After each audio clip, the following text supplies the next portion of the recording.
আল্লাহর নবী ওই ইহুদি লোকটাকে ডাক দিলেন, আল্লাহর গোলাম আয়। নবীজির সামনে আসলেন। আল্লাহর নবী ইহুদিদের তাকায় ডাক দিয়ে বললেন, আল্লাহর গোলাম, ও আল্লাহর বান্দা শোনো, মসজিদ নববীর ভিতরে বিনা অনুমতিতে প্রবেশ করছো, আমি বুঝতে পারছি। তুমি যদি মসজিদ নববীর মর্যাদা বুঝতা তাইলে তুমি বিনা অনুমতিতে প্রবেশ করতা। মর্যাদা বুঝো না, এই জন্য তুমি বিনা অনুমতিতে প্রবেশ করছো। এটা মুসলমানদের ইবাদতের জায়গা। এই জায়গায় যদি কোনো ইমানদার এক রাকাত নামাজ আদায় করে, আমার আল্লাহ তার আমলনামায় কমপক্ষে 50,000 রাকাতের সওয়াব দান করে। সুবহানাল্লাহ, আরো জোরে বলো সুবহানাল্লাহ। দ্বিতীয় কথা দাঁড়ায় বর্ষা করছে, দাঁড়ায় কি করছে? আল্লাহ নবী ধমক দেয় নাই। হযরত ওমর রাদিয়াল্লাহু তাআলা চোখ রাঙা করে দাঁড়ায় গেছেন ধমক দেওয়ার জন্য। আল্লাহ নবী ডাক দেখো, ওমর রে ধমক দিও না। প্রস্রাব করা অবস্থায় মানুষের একটা প্রস্রাব করার একটা ব্যাগ থাকে, ওই অবস্থায় কাউকে যদি ধমক দাও তার প্রস্রাব যদি বন্ধ হয়ে যায় তাইলে এমন অবস্থায় তার অ্যাক্সিডেন্ট হতে পারে, যে কোনো সমস্যা হতে পারে। ধমক দিও না, প্রস্রাব শেষ করো, তারপরে তার সঙ্গে আমার কথা হবে। আল্লাহর নবী ডাক দিয়ে ইহুদি রে, ও ইহুদি, আল্লাহর বান্দা তুমি শোনো, এটা পবিত্র স্থানে কেন দাঁড়ায় প্রস্রাব করা যায় না। তুমি বুঝতে পারো না, আমি বুঝতে পারছি। নবীজি ধমক দেয় নাই, মন্দ বলে নাই, কিছুই বলে নাই। মুস্তি হাসি দিয়ে ডাক দিয়ে বলে, এটা প্রস্রাব করার জায়গা না, এটা বিনা অনুমতিতে প্রবেশ করার জায়গা না। তুমি তো ইমানদার না, তুমি তো ঈমান আনো নাই, তুমি তো মুসলমান না, ইমানদার না। বিনা অনুমতিতে মসজিদ নববীর ভিতরে প্রবেশ করছো, এই জন্য এটা তোমার ভুল হয়েছে। তুমি দাঁড়ায় প্রস্রাব করছো, এটা তোমার ভুল হয়েছে, কিন্তু আমি তোমাকে মন্দ বলবো না। পবিত্র স্থান এটা তোমার জানা না, এই জন্য তুমি করে ফেলছো।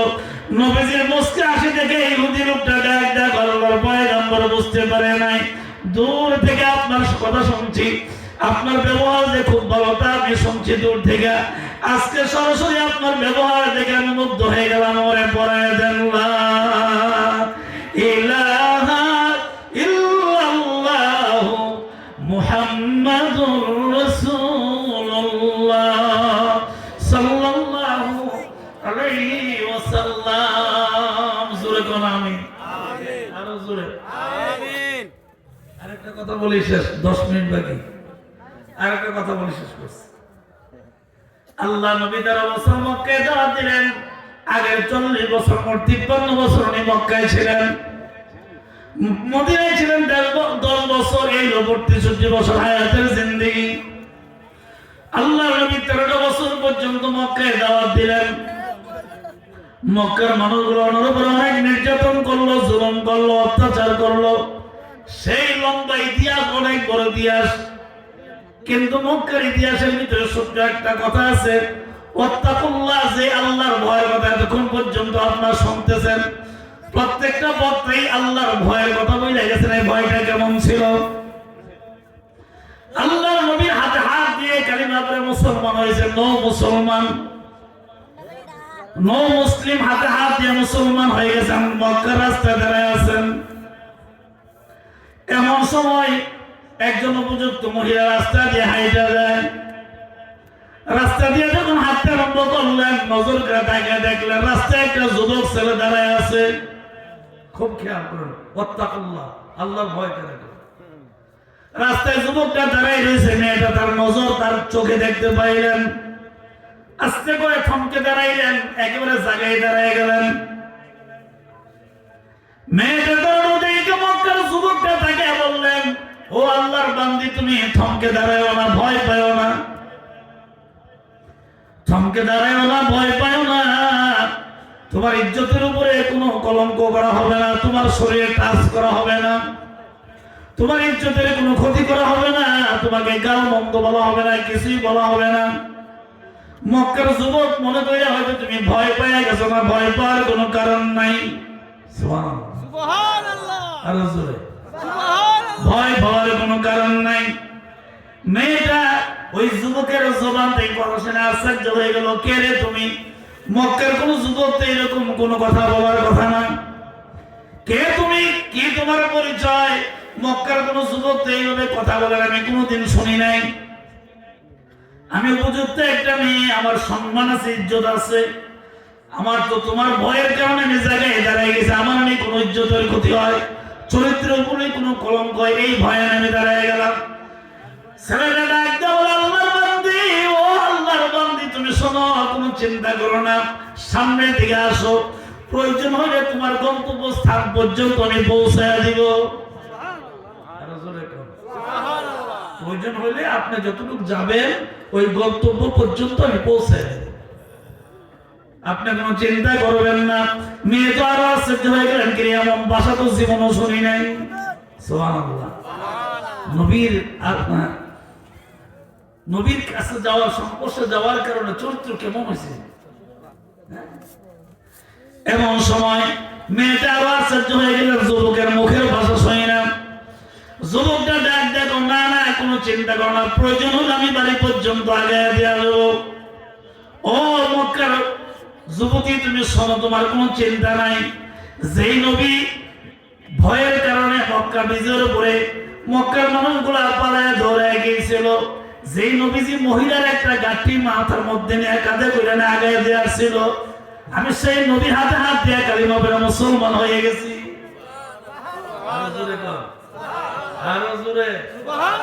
যেই নবীজির মক্কা বিজয়ের পূর্বে মদিনা থেকে যখন আবার মক্কা বিজয় করছিলেন, মক্কার কাফেররা থরথর করে কাঁপতেছিলেন, হারে আব্দুল্লাহ ছিল তো আবার ফিরে চলে আসছে, মক্কা বিজয় করে ফেললো, এখন যদি আমাদেরকে ধরে পিঠের সামনে রাখবে না, 13টা বছর পর্যন্ত যে জ্বালান জ্বালাইছি, ঠিক নেই, 13টা বছর পর্যন্ত যে জ্বালান জ্বালাইছে, আর এখন যদি ধরে পিঠের সামনে থাকতো না।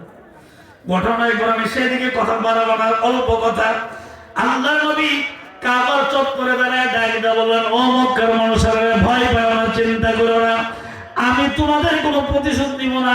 তোমরা 13 বছর পর্যন্ত আমার কষ্ট দিচ্ছ, আমার মনের ভিতরে কোনো দুঃখ নাই, কোনো কষ্ট নাই, কিছুই নাই, কোনো ভয় পাও না, চিন্তা করো না। বুড়ি মহিলার গাঠিটুকু নবীজি মাথার উপরে কাঁধে ভর করে আগায় দিয়ে আসছেন। আল্লাহু আকবার। বুড়ি মহিলা ডাক দিয়া বলছেন, কে গো তুমি, কি পরিচয়? নবীজি মুস্কি একটা হাসি দিয়ে ডাক দিয়া বলছেন, ও মা, তুমি কি জানো না গো মা, যেই নবীর নাম শুনে ভয়ে তুমি পালায় আসো, আমি তো সেই মুহাম্মদ রাসূলুল্লাহ সাল্লাল্লাহু আলাইহি ওয়াসাল্লাম। বুড়ি ডাক দিয়া বলো, মক্কার কাফেররা রে, ও সর্দাররা, তোমরা শোনো, সত্যিকারের নবী যদি হয়ে থাকে, ভয় পাওয়ার কোনো কারণ নাই। বড় আশহাদু আল্লাহ ইলাহা ইল্লাল্লাহু ওয়াহদাহু লা শারীকা লাহু ওয়া আশহাদু আন্না মুহাম্মাদান আবদুহু ওয়া রাসূলুহু। আল্লাহু আকবার। আল্লাহু আকবার। বাবা, নবীর চরিত্র ছিল এত সুন্দর, ইচ্ছা করলে উনি প্রতিশোধ নিতে পারতেন। আমরা হলে তো শুধু প্রতিশোধ না, ডবল নিতাম, যে এটা বর্তমানে আমাদের দেশে চলে। কথা করেন ঠিক কিনা? চলে তো। কিন্তু নবীজি প্রতিশোধ নিবেন তোর কথা, মুস্কি হাসিটা মাফ করে দিচ্ছেন।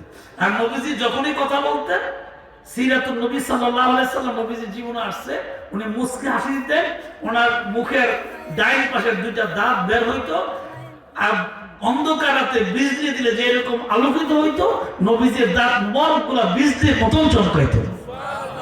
আরো জোরে কথা শেষ। ওই যুবকরা ডাক দিয়ে বলছে, মা তুমি চিন্তা করো না, এই মক্কার যুবতী মেয়ে, কোনো চিন্তার দরকার নাই, কোনো পেরেশানি করো না, তুমি তোমার রাস্তা দিয়ে যাও, প্রয়োজন হলে আমি বাড়ি পর্যন্ত আগে যাও। মেয়েটা ডাক দেখো, যুবক তোমার পরিচয় কি? মক্কার কোন যুবকের জবান দিয়ে এরকম কোনো কথা শুনে নাই, তোমার পরিচয় কি? যুবকটা ডাক দিয়ে বলে, ও মক্কার মেয়ে, যুবতী তুমি শোনো, আল্লাহর কসম করে বলে আমার চরিত্র এরকম ছিল না, চরিত্র পরিবর্তন হয়েছে। গো কেমন হয়েছে? আমি মাত্র কয়েকদিন আগে, সর্বমাত্র মুসলমান, কয়েকদিন আগে আল্লাহ শ্রেষ্ঠ পয়গম্বর মুহাম্মদ রাসূলুল্লাহ সাল্লাল্লাহু আলাইহি ওয়াসাল্লামের হাতে হাত দিয়ে গোপনে গোপনে কালেমা পড়ে মুসলমান হয়ে গেছি। যে নবীর হাতে হাত দিয়ে কালেমা পড়ে মুসলমান হয়ে গেলাম, আমি সেই যুবক কোনোদিন অন্য কোনো মেয়ের উপরে আমার বিবি ছাড়া অন্য কারোর উপর আমি হাত দিতে পারি না, আমি এই কাজটা করতে পারি না। এটা মুসলমানদের কাজ না, এটা ইমানদারের কাজ না। সুতরাং ইমান যেহেতু আনছি, মুসলমান যেহেতু হয়েছে, নবীরে নবী মানছি, ঠিক কিনা জোরে কর? নবীরে নবী মানছি, আল্লাহরে আল্লাহ মানছি, যেহেতু আমি কালিমাই পড়ে ফেলছি, আমি তোমার হাতে হাত দিব, শরীরে হাত দিব দূরের কথা, প্রয়োজন হলে বাড়ি পর্যন্ত আগে দিব। মেয়েটা খুশি মনে সামনের দিকে যায়, যুবক ছেলেটা বাড়ি পর্যন্ত আগে দিয়ে আসে। এই মেয়েকে ডাক দিয়ে বলছিল, মক্কার যুবকেরা রে, যে নবীর হাতে হাত দিয়ে মুসলমান হওয়ার কারণে চরিত্র পরিবর্তন হয়ে যায়, আমার তুমি ওই নবীর দরবারে নিয়ে চলো। এটার নামই ওয়াত্তাকুল্লাহ। এটার নাম কি? ওয়াত্তাকুল্লাহ, আল্লাহর ভয়। আল্লাহ তাআলা আমাদের সবাইকে আল্লাহর ভয়, রাসূলের মুহাব্বত, সুন্নাত, এই আমলগুলা মরণের আগ পর্যন্ত করার তৌফিক দান করুন। দোয়া চাই